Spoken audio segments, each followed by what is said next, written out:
Your team isn't exhausted because they work hard. They're exhausted because everything feels hard. I'm Sharon, the Culture Catalyst. Welcome back to Culture Shift in Action, the series where I help business leaders like you spot the gaps, make the shifts, and build a thriving team in less than 10 minutes. Today, we're going to talk about energy. It's the assets that leaders tend to ignore until it's completely gone. Engagement isn't enthusiasm.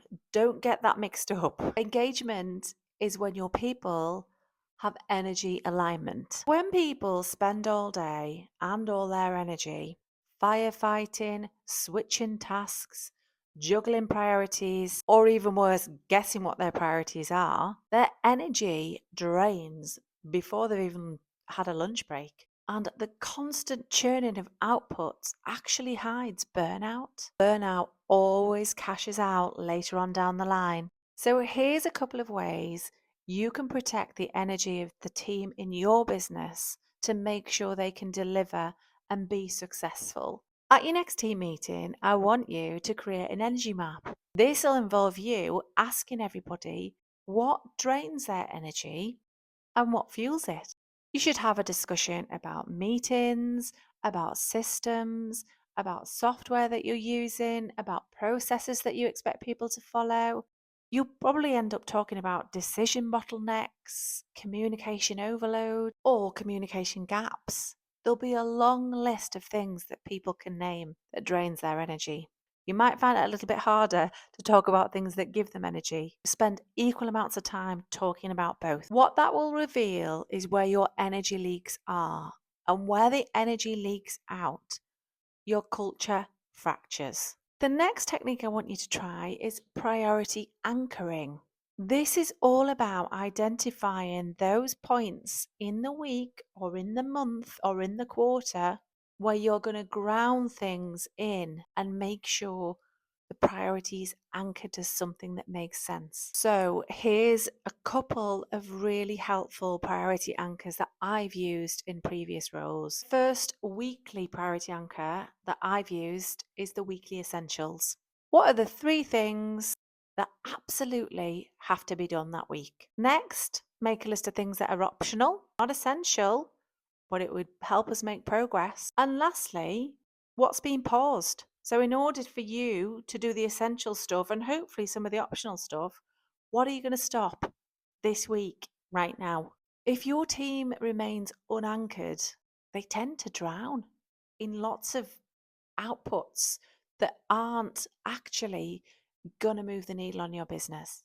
Anchored teams are the ones who can move forward and make progress because they've got those gateways that they're moving through in a clear and consistent way. The last thing is to establish what I call a recovery rhythm. So, this is what people forget: energy is not self renewing. You need to build in time in order for your teams to recharge their batteries again. Build some time in those plans to recover. Make sure that's baked into the projects that you're designing and you're working on. That can look like shorter meetings. Instead of having it at the standard half hour, cut it to 15 or 20 if you need a bit more time. Create that buffer before everybody piles out of one meeting room or drops off one meeting call to dial on to the next back to back all day, never feeling like they're going to get anything done. It can also look like having quiet hours in the day. So, times where you've agreed as a business it is focus time. A lot of organizations I've worked with have chosen to not have meetings on a Monday morning or a Friday afternoon, or they've picked a time in the week that works for their business to just block out a bit of white space. Another really effective thing to do is debriefs. It's the step that gets missed and skipped all the time. So when something's happened and you've made progress or you've got to the next stage of a project, take the time to unpack what it is that happened, what went well, what didn't go so well, how can you adjust and course correct for the next phase. It could be at the end of a meeting, just so that everybody has got clarity on the actions that have been agreed and who owns what. The debriefing process is as important as the briefing process to make sure everybody understands. And then, speaking of understanding, you need to make sure people are allowed reflection time. So, a lot of people need that little bit of extra thought time to just consider exactly what's happened, to come up with their feedback, to think of new ideas, to appraise stuff that's already happened so that they have a chance to really think about what they do differently next time. And what this means is that you're choosing to make rest a strategy. Rest shouldn't be a reward in work. And again, some watch outs that might help you avoid mistakes going forward as far as energy in your business is concerned. Number one, don't celebrate resilience, going above and beyond. That shouldn't be normalized. You need to reduce the pressure as well. Don't reward overwork. How many times have somebody said to you, or you've overheard somebody say to somebody else, "Oh, thanks so much for staying late. We really appreciate you putting in the extra hours." We all know damn well there won't be any overtime.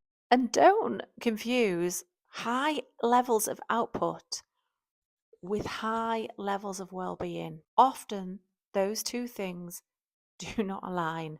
Unsustainable performance isn't performance.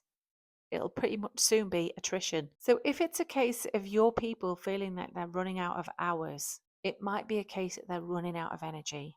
And that's something you need to address. If your team looks super busy but feels depleted, you're not looking at a workload issue, you're looking at an energy imbalance issue. If any of this struck a chord with you, there'll be a link in the description to get my Culture Shift Blueprint training. It's a 5-step process that will help you shift your culture and address the energy leaks that might be happening within your team. See you next time.